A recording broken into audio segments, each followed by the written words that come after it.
Estava só quando ouvi uma voz me chamar, dizendo: filho, necessito lhe falar.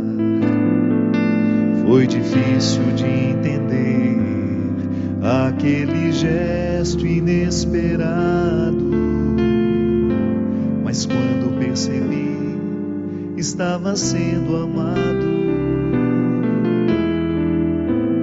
Meu coração se abriu, meus olhos encheram-se de lágrimas, e minha boca só dizia: eu te amo, meu Jesus, com a sua piedade. Levante-me do chão, estenda-me sua mão.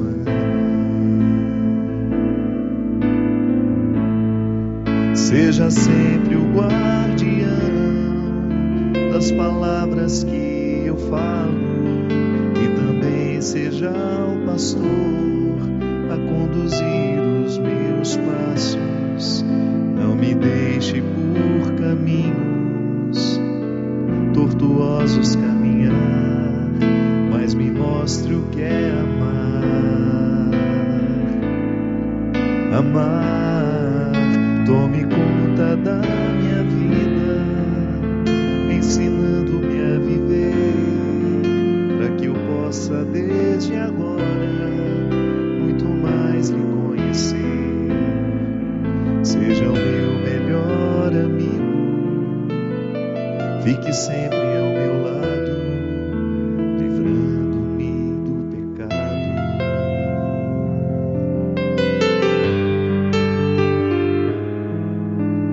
Desde então senti que já não era mais o mesmo. Aquela solidão não havia mais em mim. Os meus olhos se voltam inteiramente ao Senhor, depois que descobri como é grande o seu amor. Conhece o meu caminho, sabe onde eu ando, é o meu refúgio e a minha proteção. Está sempre me ajudando nos momentos mais difíceis, sendo a minha salvação. Seja sempre o guardião das palavras que eu falo, e também seja o pastor a conduzir os meus passos. Não me deixe por caminhos tortuosos caminhar, mas me mostre o que é amar. Amar, tome conta da minha vida, ensinando-me a viver, que eu possa desde agora muito mais lhe conhecer. Seja o meu melhor amigo, fique sempre ao meu lado, livrando-me do pecado.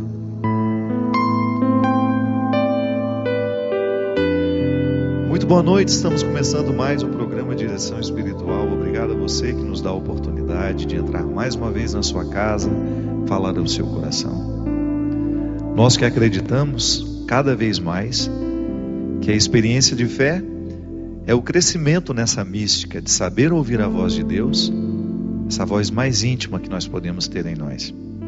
Porque às vezes a gente fica se perguntando, né? Como é que Deus nos fala? Tantas vezes as pessoas me interpelam perguntando isso. Padre, como é que eu sei que isso é a vontade de Deus para mim? Como é que eu sei que a voz de Deus fala comigo? Como ouvir essa voz? Interessante, se você vai observar a vida dos grandes místicos, você vai descobrir que o processo desses homens e mulheres que souberam experimentar a intimidade com o Senhor Foram pessoas que aprenderam a ouvir a voz mais íntima que nós podemos ter dentro de nós, que algumas pessoas chamam de consciência, a voz interior, aquela que nos acusa e que nos denuncia. Como nós falamos no programa aqui, nós de vez em quando precisamos nos denunciar através do próprio exame de consciência, quando a gente descobre aquilo que no nosso jeito de ser precisa ser modificado, que ainda não é suficientemente cristão. É assim que Deus nos fala. A vida interior é aquela que nos oportuniza conhecer este mecanismo por onde Deus nos fala, através de nós. Nós não acreditamos que somos o templo do Altíssimo?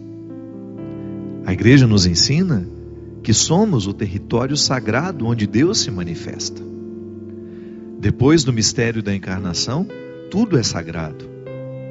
Todas as realidades humanas que foram assumidas pelo Cristo são sagradas.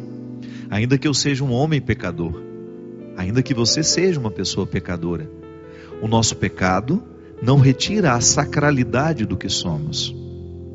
É claro que o nosso pecado pode nos fazer esquecer da sacralidade que possuímos e que somos, mas ele não pode apagar. Somos santos. É uma decisão irreversível. Deus não muda de ideia. Ao santificar o mundo com a presença de seu Filho, Ele não muda de ideia porque nós erramos ou porque não fazemos o que deveríamos fazer. A santidade nos foi concedida. E agora nós administramos essa santidade.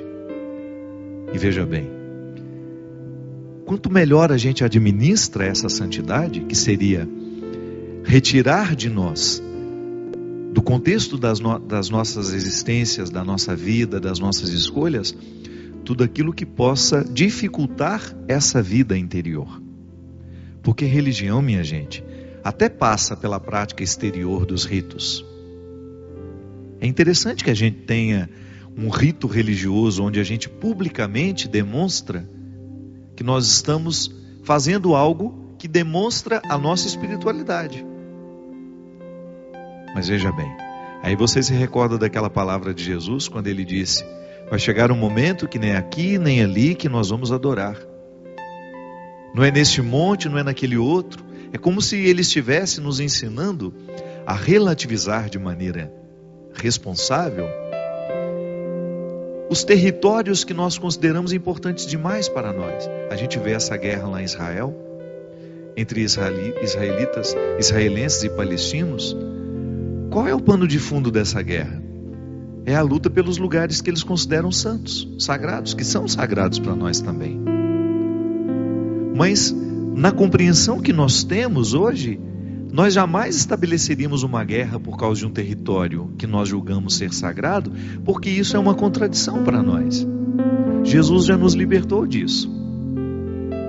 Eu me recordo que dessa última vez que eu estive em Jerusalém, quando nós estávamos ali no Monte das Bem-aventuranças, e a gente tem uma visão muito bonita da Jerusalém antiga, aquela mesma Jerusalém que Jesus viu, claro, com as modificações históricas que a cidade sofreu. E lá naquele momento eu fazia essa reflexão com o grupo que me acompanhava. Veja bem, olha para essa cidade, tudo isso aqui é santo. Este território é santo. Foi aqui que o mistério da ressurreição, da morte, da paixão, da amizade, da vida de Jesus, ali naquele território você pode ir a lugares que realmente Jesus esteve, onde Jesus realmente esteve. É claro que isso para nós é importante. Para o cristianismo, Jerusalém é uma cidade santa.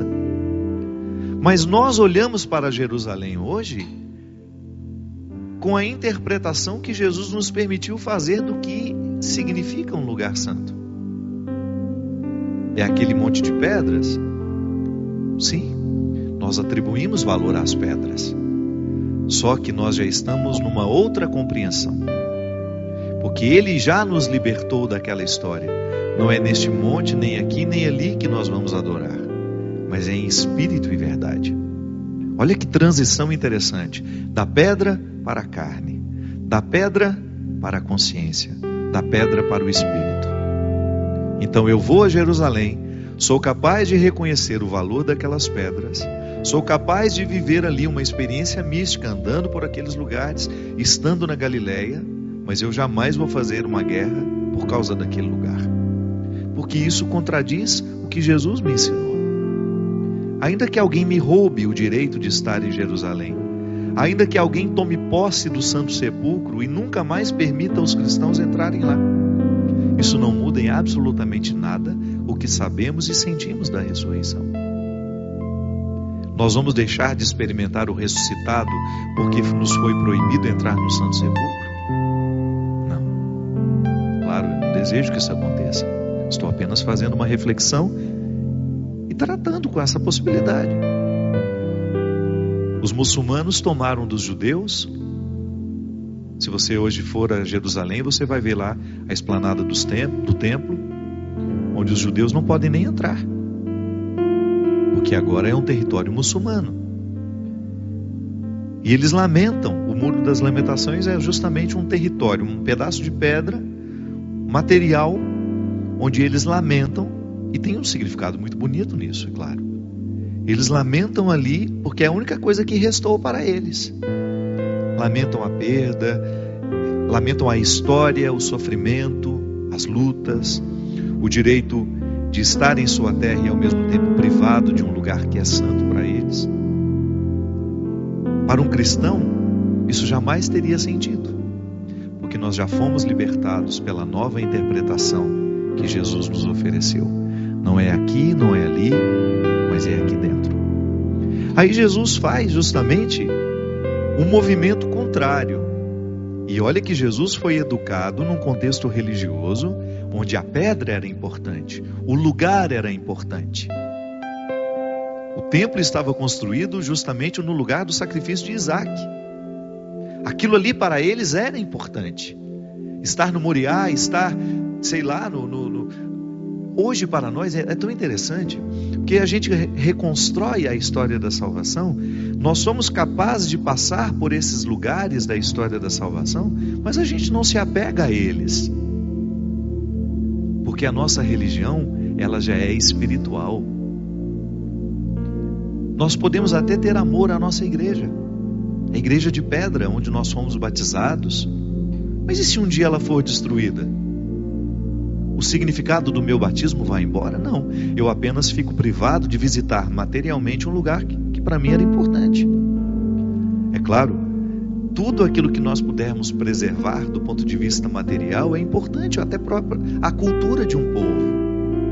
A gente está aqui nessa luta para reerguer a Igreja do Rosário. Você, inclusive, quero agradecer os muitos que estão participando conosco, aderindo à campanha, nos ajudando a dar continuidade nas reformas de um território que é santo para nós.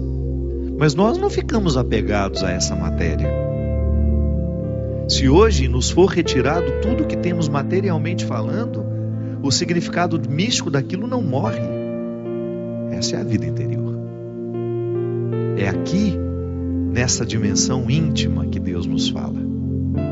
É claro, quando eu entro numa igreja barroca lá de Minas Gerais, ou até mesmo aqui nos interiores de São Paulo, na Bahia, onde você tem um barroco muito presente também, é claro que eu me sinto muito confortável espiritualmente falando, porque eu sou barroco. Se eu entro num templo muito moderno, eu posso até achar bonito, mas aquilo não me toca. Eu tenho a minha identificação, eu sei qual é a arquitetura que me toca.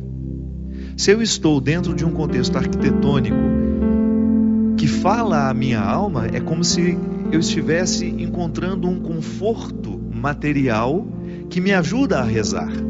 É por isso que nós padres precisamos lutar para que o nosso espaço celebrativo seja sempre belo, seja sempre de bom gosto, para favorecer o povo a rezar. Uma igreja bonita, a gente não precisa nem pedir silêncio. Quando a gente entra ali dentro, quando a pessoa entra ali dentro, ela é naturalmente emudecida pela beleza do lugar. E Deus já começa a nos falar pela arquitetura, pela matéria. Não é assim? Então, a gente sempre tem de lutar pela beleza das nossas igrejas, porque essa beleza nos ajuda a compreender o sagrado como algo que nos envolve. Mas se nós estamos privados dessa beleza, o mundo está repleto de santuários naturais. Aí você de repente tem a oportunidade de conhecer a Chapada dos Guimarães, um lugar lindíssimo no Brasil. Ou você tem a oportunidade de ir na beira do mar, e ali você sente que Deus lhe fala através daquela beleza. Ou as pessoas, né? Outro dia, Dona Augusta, uma amiga minha, dizendo de como Medjugorje é diferente. Eu nunca estive lá. Mas não precisa entrar na igreja para sentir a presença de Deus, a presença de Nossa Senhora ali. A presença da Mãe de Deus ali. No território mariano. Por quê? A mística do lugar já se impõe àquele que chega. Você que é evangélico, que crê diferente de nós em algumas coisas, você tem a sua identificação material também. O templo onde você gosta de ir, o pastor que você gosta de ouvir, tudo isso é material. Eu sou parte material do processo espiritual de muitos e fico honrado com isso. Eu sou um diretor espiritual, eu sou um padre. Todo padre é naturalmente um diretor espiritual, porque ele pode pregar em nome da igreja, ele pode realizar os sacramentos. Ele atualiza a presença de Cristo na história com a própria vida. Eu sou parte de um processo material, porque a pessoa me escuta, ela me vê, mas aquilo que eu ofereço é espiritual. É por isso que é sempre um perigo quando o dirigido prende-se ao diretor, achando que ele é o todo da história. Não é bem assim. E toda essa nossa busca espiritual é para a gente descobrir esse mecanismo por onde Deus nos fala. É a vida interior que todos nós precisamos ter. Vida espiritual é igual à vida interior. É quando a matéria não importa. É quando você estabelece a sua comunhão com o Senhor pelo simples fato de calar a voz, de silenciar os pensamentos. Aliás, essa é uma questão muito interessante. Nos retiros que eu tenho pregado para grupos menores, porque eu gosto de retiro com pouca gente, nós identificamos uma coisa muito interessante. Tem gente que consegue fazer silêncio, mas não consegue ficar quieto.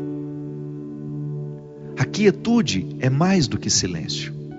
O silêncio às vezes a gente pode até fazer, mas a quietude é um estado ainda mais profundo que o silêncio.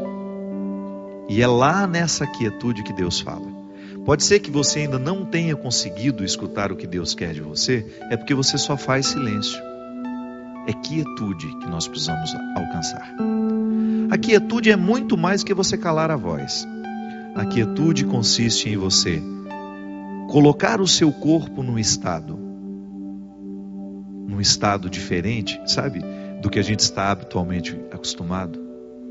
De você permitir que até a sua respiração vá ficando mais lenta. É como se o organismo precisasse trabalhar sem pressa. Na quietude você não se importa com o celular, você não faz questão do celular, você não faz questão de ver a mensagem que acabou de chegar. No silêncio talvez você ainda queira ver. Na quietude isso não importa. A quietude você não mexe tanto os braços, você não fica olhando o relógio, você não se preocupa com a roupa. Inclusive eu até falo isso. Quando você vai fazer um retiro, até a roupa que você escolhe vestir precisa ser favorável à sua quietude. Observe, isso não é uma bobagem que eu estou falando, viu? A roupa que a gente veste no momento que nós vamos rezar, ela precisa ser confortável. Ela não pode prejudicar a sua quietude. A roupa que você vai usar, ela precisa ser simples, ela não pode te pesar, ela não pode ser um incômodo, porque senão Deus deixa de ser alcançado por causa dos empecilhos humanos que nós colocamos. A vida espiritual precisa nos ensinar o caminho da quietude. Até o gesto fica mais leve. Você já deve ter encontrado pessoas assim, em que você percebe em que ela está envolta num contexto de leveza que reflete em tudo, no jeito como ela se veste, na maneira como ela se porta, nos gestos. Ali, naquela pessoa você pode identificar o efeito da quietude já como uma postura mística. Essa música fala que Deus nos guarda. É um pedido que a gente faz a Ele, de que Ele seja sempre o nosso guardião. Eu acredito nisso, minha gente. Quanto mais Deus guardar aquilo que nós somos, maior será a nossa condição de chegar ao conhecimento da verdade. Porque é isso que nós queremos, chegar ao conhecimento da verdade. Quando eu sou interpelado por alguém, padre, como é que eu escuto a voz de Deus? Como é que eu sei se isso é bom ou não, ruim para a minha vida? O que essa pessoa está querendo é ter o contato com a verdade. Todos nós precisamos dessa verdade diariamente. Eu preciso da minha verdade pessoal. Eu preciso estar em contato com aquilo que realmente eu sou, para fazer prevalecer cada vez mais a minha verdade. Quanto mais eu me fortaleço naquilo que eu sou, maior é a minha condição de chegar ao conhecimento do Senhor. Porque são caminhos iguais, são os mesmos caminhos que nos levam.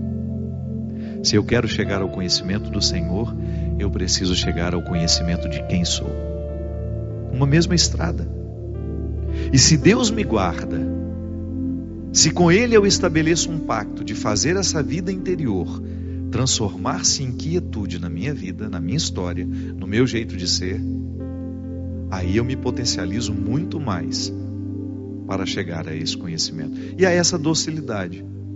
Porque Deus só será o meu guardião à medida em que eu permitir. Você que é mãe sabe muito bem disso. De nada vale você querer ser a guardiã do filho se ele não aceita a guarda. Não é assim na vida? É preciso haver docilidade daquele que quer ser guardado. E ser guardado não significa ser colocado dentro de uma caixinha e protegido de todos os perigos da vida. Não. É enfrentando os perigos da vida que eu sou guardado por Deus. Porque eu só amadureço à medida em que eu sou capaz de pisar nos ardilosos territórios do mundo, lá onde tudo pode parecer contrário a mim. Mas a minha fé me sustenta. Porque é assim que Deus me guarda. Não é fazendo por mim o que eu deveria fazer. Deus me guarda me dando fé, renovando dentro do meu coração a coragem de viver diariamente os desafios humanos que eu preciso enfrentar. A maturidade da fé, essa quietude, essa vida espiritual, só nos chega quando corajosamente nós colocamos os nossos pés na direção dessa maturidade, que nos vem através de sofrimentos, de lutas, de lágrimas, de renúncias. Não é uma fórmula mágica, mas é só essa que dá certo. Quer amadurecer? Tenha coragem de tocar nas suas feridas. Mas o faça sob a luz da fé. Sempre digo isso. Só é suportável analisar defeitos quando estamos sob a luz de alguém que nos ama. Repetindo isso. Só é suportável analisar defeitos quando estamos sob a luz de alguém que nos ama. E é por isso que Deus não se cansa de dizer que nos ama, para que a gente tenha coragem de tocar nos defeitos que temos, para que a nossa vida espiritual seja encarnada, para que nós sejamos de fato, religiosos e religiosas encarnados neste tempo, sem alienações. Nós não podemos admitir a possibilidade de uma religião que nos aliene. É na crueza da vida que a espiritualidade é proposta. Nós somos hoje convidados a ser mais espiritualizados a partir da crueza da nossa vida. Nós vamos para um rápido intervalo, mas a gente volta já já com o programa Direção Espiritual.